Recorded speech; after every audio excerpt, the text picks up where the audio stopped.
Men often default to anger because it's often the only emotion society taught them was acceptable to show. Imagine a little boy falls off his bike and starts crying. He usually hears, "Big boys don't cry." But if that same kid gets frustrated and throws his helmet, people say, "He's got spirit." We're basically training boys from day one that sadness equals weakness, but anger equals strength. Psychologically, anger is what we call a secondary emotion. Think of it as a bodyguard for all the vulnerable feelings underneath. When a man feels hurt, disappointed, or lonely, his brain immediately converts it to anger. It's an emotional translator that only knows one language. This actually made sense in caveman times. If you're hunting mammoths, showing fear could get your tribe killed. Anger kept you alive. It motivated action and scared off threats. The catch? We aren't hunting mammoths anymore, yet we're still using the same emotional playbook. Society reinforces this everywhere. Movies, sports, and workplace cultures celebrate the stoic guy. When men show vulnerability, they're often labeled as too emotional.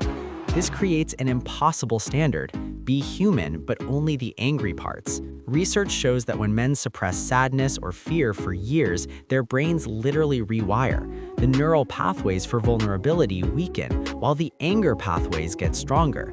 It's like only using one muscle at the gym. Eventually, it's the only one that works. Anger also serves as a social signal. When a man gets angry, people back off or take him seriously. It creates distance, which feels safer than the intimacy of sharing fear. It's emotional armor, protective but isolating. The workplace makes this even trickier. An angry boss is seen as passionate. A sad or scared boss, that's often seen as a liability.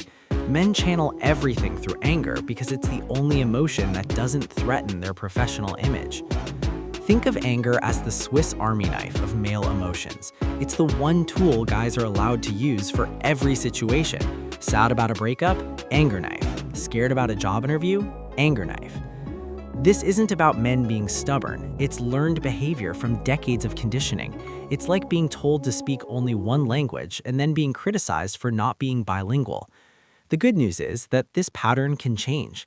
More men are recognizing when anger is masking other feelings, and society is slowly becoming more accepting of vulnerability.